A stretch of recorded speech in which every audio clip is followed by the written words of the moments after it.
Bien le bonjour à toi, cher abonné ou nouvelle arrivée sur la chaîne, hein. Donc moi, au cas où, si tu me connais pas, c'est Aurélien, alias Zinzin Préparation. Bon voilà, les présentations c'est bon maintenant. Aujourd'hui, si jamais t'as vu la vidéo d'hier, tu sais déjà de quoi on va parler. Si jamais tu l'as pas vu, eh ben je vais te le dire tout de suite. On va travailler sur un moteur hybride. Allez, je te fais pas attendre plus longtemps. Je te montre ça de suite. Voilà, le petit moteur en cours. Enfin en cours, il est pas encore commencé, mais on va pas tarder. Donc moteur hybride, pourquoi hein Si tu connais un petit peu le milieu du cyclo, hein, que ce soit en machine à boîte, en scooter, en quoi que ce soit. Donc ça en fait, hein, c'est une paire de carters de moteur Derby, tu vois, qui ont été découpés, réusinés. Voilà. Donc ces deux carters là, une fois fermés, viennent se mettre dans ce support là. Comme ceci, entre les deux. Hop. Et du coup, en fait, ça permet de faire un montage donc sur un châssis de mobilette directement. Donc là, je crois que c'est un montage à parallélogramme, ce qui fait que c'est le moteur complet qui avance et qui recule en fonction de la variation. Il ne fait pas seulement une oscillation comme ça. Dans le but d'aller faire donc de l'endurance. Donc là, c'est une endurance pour le Téléthon, en l'occurrence, qui aura lieu, je crois que ça devait être mi-décembre, quelque chose comme ça. Donc sur ce moteur-là, on vient y mettre donc dans ces carters le Vilo Bidalo. Donc pour le 50, tu vois d'ailleurs, hein, c'est bien précisé ici. J'aime beaucoup la petite gravure 50cc sur le Vilo. De chaque côté. Tu le vois. Voilà, là-dessus, on vient lui mettre forcément le cylindre qui va avec. Hein. Donc le Bidalo WR RF 50cc, une superbe pièce, hein, jusque au jour d'aujourd'hui, au moment où je vous parle, hein, je pense que pour un moment encore, c'est le cylindre 50 cm3 qu'il faut avoir. Rapport prix, performance, etc. Il n'y a pas mieux sur le marché. Clairement, là. Et en plus, c'est français, c'est Bidalo, donc Cocorico, hein, forcément. Voilà, bon, le piston qui va avec. Ici, nouvelle livrée hein, de piston. Piston Vertex. J'ai eu vent qui a priori avait quelques soucis avec les anciens pistons. Sache que si jamais t'as eu le cas ou si t'en as entendu parler, avec ces pistons là, plus de soucis, c'est fini, les problèmes sont résolus. Ensuite, le standard, hein, admission V-Force Roid 85 CR. Le client s'est fait une pipe en impression 3D. Donc là c'est vraiment le prototypage, hein, il va pas rouler forcément, enfin bien sûr il va pas rouler en endurance avec la pipe en plastique hein, en impression 3D. Ça lui a seulement servi à faire le prototypage et je sais que normalement la vraie pipe en alu est déjà moulée chez lui, elle est coulée. Même chose pour le support d'allumage, hein, donc là prototypage en impression 3D et j'ai cru voir aussi sur sa page que comment dire la pièce définitive était prête. Bon forcément, hein, on arrive, on n'est pas très très loin de la course, hein, donc bon, il faut que ça avance. Là-dessus, on aura un carbu normalement de 24, un allumage PVL Bidalo. D'ailleurs, je peux te le montrer. Tout est, tu vois, tout est là. On a le carbu, l'allumage qui est là, la bougie, enfin voilà, tout est posé dans sa petite boîte en bois qui va bien. Amateur de vin, on dirait. Du coup voilà, donc là au programme, ça va être usinage des carters pour le passage de la V-Force. Hein, forcément, puisque si jamais tu ne le connais pas, je te montre quand même, tu vois. Donc on monte ce type de boîte à clapper là que je t'ai montré tout à l'heure, et on se rend compte que bah elle ne rentre pas dans les carters comme ça. Par contre, bon bah l'avantage hein, de cette boîte à clapper là, c'est qu'au niveau des fixations, donc les anthrax de fixation ici sont les mêmes que les anthrax Derby. Donc voilà, un petit coup de fraiseuse en haut, en bas, en profondeur un petit peu aussi, et ce sera au top. On sera au top pour monter la boîte à clapet. Donc ça, hein, c'est ce qu'on fait aussi sur tous nos moteurs de course, hein, un type moteur de run, hein, comme tu peux voir sur mes machines perso ici, ou sur celle qui est là, bon il n'y a pas de moteur dedans, mais voilà. Et tu vois bien que on a le même type d'admission, de boîte à clapet, etc. Donc voilà, allez, maintenant il va falloir s'énerver un peu, hein, parce que il y a encore du boulot. Donc je mets tout ça sur la fraiseuse, et puis bah je te montre ça. Non, non, penche pas la tête, c'est normal, c'est moi qui ai mis la caméra d'une façon un peu bizarre, tu vas comprendre juste après pourquoi. Bon, j'ai perdu du temps, je me suis bien fait chier à brider le carter sur la table de la fraiseuse. Tout simplement parce que moi j'ai l'habitude de le faire sur des carters qui sont standards. Sauf que là, vu que tout est coupé, pour aller trouver une surface de référence pour pouvoir faire mon usinage, c'est compliqué. Enfin bon, quoi qu'il en soit, j'y suis arrivé sur un demi-carter déjà.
Bon voilà les amis, déjà, hop, passage de boîte à clapet réalisé.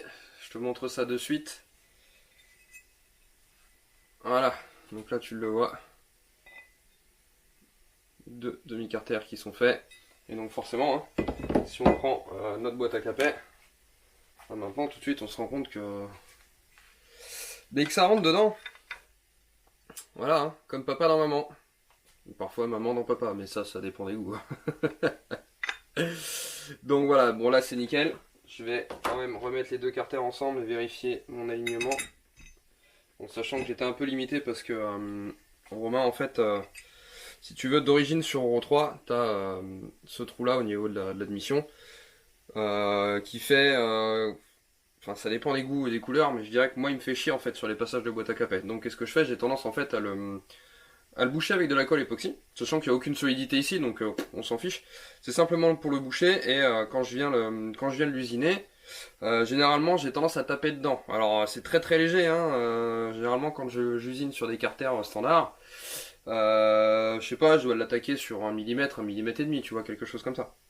Bon là, je pouvais pas y aller comme je le voulais, donc bon, je me suis limité un tout petit peu avant. Et du coup je vais voir, tu vois, en direct avec toi. J'ai même pas regardé avant. Eh ben écoute, je t'avouerai que c'est pas mal, hein. C'est pas mal du tout. Je sais pas si tu vas réussir à voir selon la lumière. Mais tu vois, l'alignement, il est... les deux côtés, on n'est pas trop mal. Bon là, j'ai une légère marche sur celui-ci. Très très légère, parce que d'un côté, le trou était plus gros que l'autre. Ça a été percé un petit peu de biais, mais bon. Écoute, non là, ça va, je suis plutôt content pour ça. Et du coup, forcément, maintenant... Donc là, le carter, il est fermé, hein. Et voilà, nickel, ça rentre tout seul. Bon, maintenant, prochaine étape, prochaine opération, c'est alignement du cylindre, hein. Donc là, l'alignement des transferts, donc de cette partie-là des carters, hop, à l'embase du cylindre, ici. Voilà. Là, tu te rends bien compte, hein, on est sur une forme qui est très arrondie sur le cylindre. Ici, je parle pas de la forme extérieure, hein, je parle bien de la forme du transfert de ce côté-là. Et là, bah tu vois, hein, si tu prends le carter de base, c'est pas très rond du tout. Donc ça, bah, c'est du travail manuel maintenant. Donc là, Dremel et compagnie. Donc là, tu vois, petite technique que moi j'applique. Je prends un marqueur noir, hein, de type indélébile. Je viens colorier grossièrement mon embase. Et ensuite, bah, qu'est-ce que tu fais, hein? Tu peux prendre ton joint d'embase, hop. Bon, bien sûr, avec les goujons, hein, là j'ai pas encore mis les goujons. Avec les goujons, et puis ensuite, eh bien, tu viens contre-tracer dessus avec une petite pointe à tracer. Et comme ça, bah, ça te permet de connaître directement ton alignement du cylindre, et puis bah, de pas te faire chier, hein, clairement. Petite parenthèse quand même, attention, si tu fais ça, là, avec le bidalo, ça se passe nickel. Quand tu prends des cylindres autres, je dirais, hein, style du Ersal, du BRK, choses comme ça, le joint d'embase, il est souvent plus grand que l'embase même du cylindre, donc te fais pas avoir. Là, il faut te débrouiller. Voilà, là j'ai tracé mes carters, donc tu le vois. L'avantage du marqueur noir, c'est que tout de suite, hein, tu vois, bah forcément, tu vois ce que tu traces dessus, quoi. Donc là maintenant, c'est parti. On va aller gratter.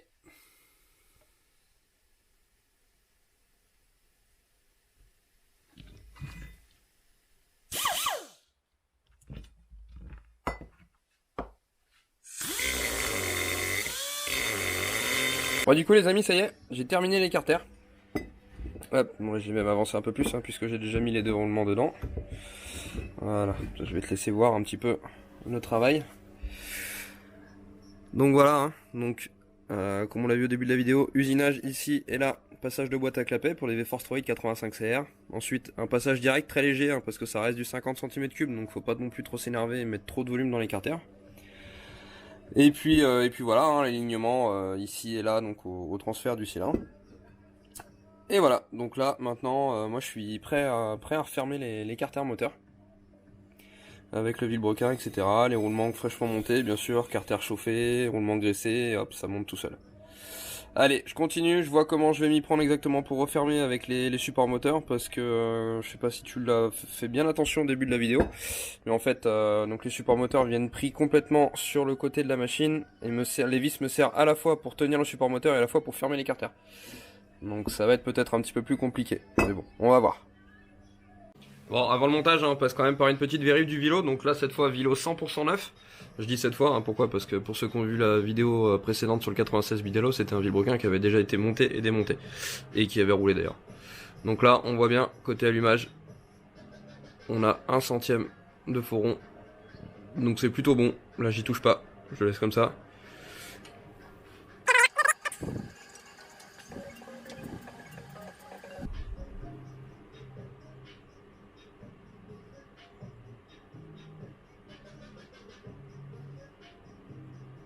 Voilà, c'est pareil, on a 1 centième. 1 centième de faux rond aussi, donc là côté transmission primaire normalement, qui sera donc le côté variateur sur celui-ci, puisque le vilebrequin va être volontairement monté à l'envers dans l'écarteur. Donc là, hein, c'est pareil, on fait rien du tout, on n'y touche pas, c'est très bien comme c'est là. Donc là, bah, c'est parti, montage d'écarteur. Bon, ça y est les petits loups, le moteur est refermé. Faut être méthodique quand même, hein. Là avec le montage qu'il y a, ça complique un petit peu les choses. Je vais te montrer comment j'ai fait, je vais t'expliquer un petit peu. Donc tu vois, voilà, là ça y est, tout est en place. Donc au niveau du bas moteur, hein, bien sûr. Donc là en fait, qu'est-ce que j'ai fait? Si tu connais un petit peu le carter derby, tu sais qu'à ce niveau-là, on a un pion de centrage. Normalement, on en a un deuxième qui tombe à peu près à ce niveau-là, sauf que là, étant donné qu'il n'y a plus la partie boîte de vitesse, on ne l'a plus.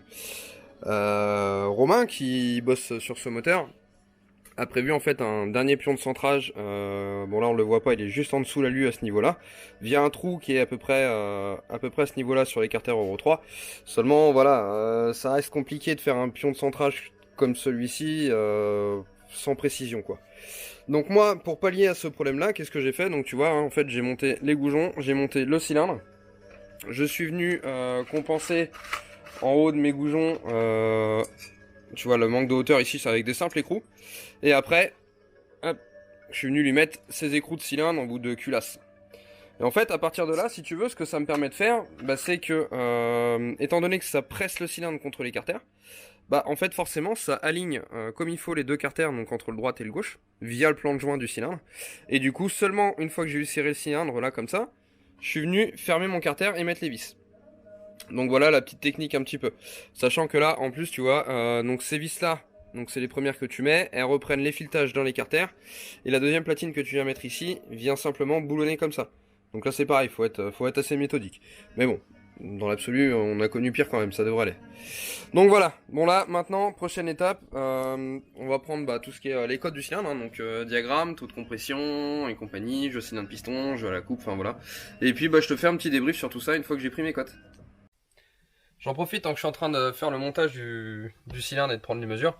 C'est vrai que je te parle depuis le départ hein, du Bidalo RF50 qui est un superbe cylindre, mais je te l'ai toujours pas présenté. T'as peut-être envie de le voir, je présume. Donc je vais te montrer ça. Allez. Alors voilà. Hop, donc là tu vois un piston, cylindre, culasse, voilà. Donc on est sur une culasse hémisphérique, monobloc. Donc monobloc pourquoi? Parce qu'elle est en une seule et unique partie. Avec une fixation, donc ici on a les 4 goujons, donc là, là, là et là. Et en plus 4 vis qui viennent se mettre là, et dont une qui passe à travers le truc de flotte. Rassure-toi, hein, tout est bien dimensionné pour ne pas retenir le passage de flotte. Voilà. Je te parlais au début de la vidéo hein, des nouveaux pistons. Voilà, donc si jamais t'as entendu parler hein, des quelques soucis qu'il y a pu avoir là-dessus, donc là en l'occurrence tu sais que maintenant c'est terminé. Et tu vois, je peux te le montrer. Je sais pas si on va réussir à lire à l'intérieur, tu vois. Hop, Vertex. Donc forcément un piston Vertex, un gage de qualité.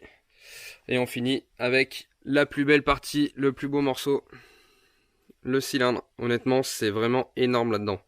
Quand tu vois comment tout est dimensionné dans ce cylindre hein, pour un diamètre 40, eh ben, on a l'impression d'avoir limite un 80 dans les mains quasiment.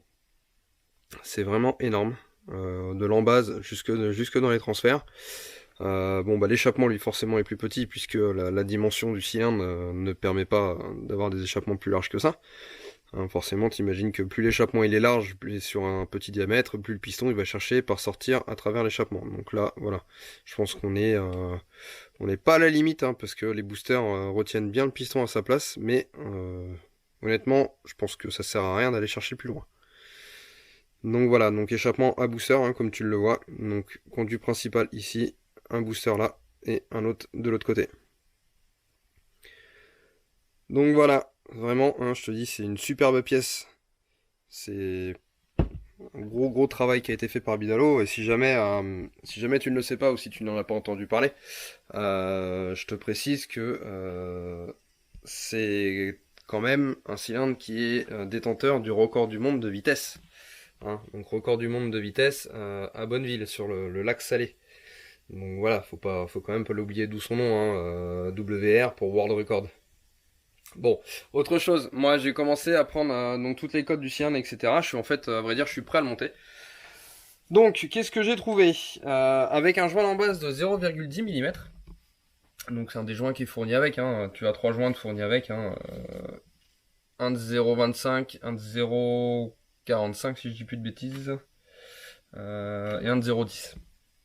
Voilà.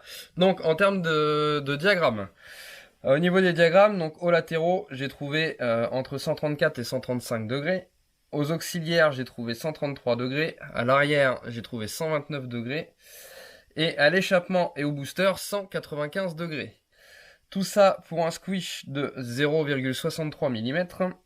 Et on tombe sur un taux de compression à 15,66. Voilà, donc tout, en fait, hein, tu regardes comment dire, la notice de montage Bidalo, et ben encore une fois, bravo à toi Arnaud si tu vois cette vidéo, parce que bah, tout correspond quoi, hein, et c'est tellement rare de voir ça, que ça mérite d'être souligné. Tu vois, je te montre un petit peu ce que dit la notice, tu vois, elle te précise bien, donc selon les types d'essence que tu utilises, là tu vas peut-être voir ça à l'envers, excuse-moi, attends, là ça va être beaucoup mieux, voilà. Donc samplon 98 avec un dépassement de piston de 1,50, de moins 1,55 à moins 1,50. On est censé avoir un squish de 0,60 à 0,65 et un volume de chambre entre 3,35 et 3,45. Donc moi tu vois, hein, comme je te disais, j'ai un dépassement de piston à 1,51, je me retrouve avec un squish à 0,63 et un volume de chambre à 3, que je te dise pas de bêtises, 3,4. Donc tu vois, c'est donné entre 3,35 et 3,45. Donc voilà, allez, je termine le montage et on va voir après. Bon les amis, ça y est, on arrive au terme de ce vlog. Le moteur est terminé, assemblé. Bon, il reste encore quelques petites choses à voir que Romain devra faire après. Donc le voilà. Hop. Donc tu vois, une petite pipe en impression 3D, donc ça c'est pareil, c'est uniquement le proto pour faire les diamètres, les fixations et compagnie. Donc ça, il y a la même en alu qui est prévue. Idem là, hein, pour le support d'allumage, hein, ça c'est pareil, prototype en impression 3D. Même chose en alu, elle est déjà faite. Donc voilà où on en est. Donc tu vois, hein, support moteur donc, qui est ici, et donc c'est un montage hein, sur parallélogramme, c'est-à-dire que le moteur n'est plus seulement basculant comme ça, comme on peut le voir sur une mobilette standard, c'est l'entièreté du moteur qui avance et qui recule. Ça évite quoi? Ça évite d'avoir, une rotule à l'échappement, donc l'échappement lui est totalement fixe. Et a priori, ça a l'air d'être bien mieux pour le travail de la courroie. Bon, je t'avouerai que moi, je suis un petit peu novice là-dessus. Moi, tout ce qui est mobilette, je connais pas trop. Pour ceux qui me connaissent bien, je suis surtout axé mécaboîte. Mais bon, voilà, je pense que ça devrait être intéressant. Donc voilà. Bon, j'espère que ça t'aura plu de voir quelque chose un petit peu différent sur la chaîne. Hein. C'est vrai que c'est pas souvent que j'ai l'habitude de faire ce genre de moteur. Donc je compte sur toi, n'hésite pas à partager ça un peu partout, à droite à gauche sur les réseaux sociaux, à tes amis, même si tu vois des groupes sur lesquels ça peut être intéressant de voir ça. Donc voilà. Allez, sur ce, je te souhaite une bonne soirée, merci de m'avoir suivi, et puis à bientôt. Ciao.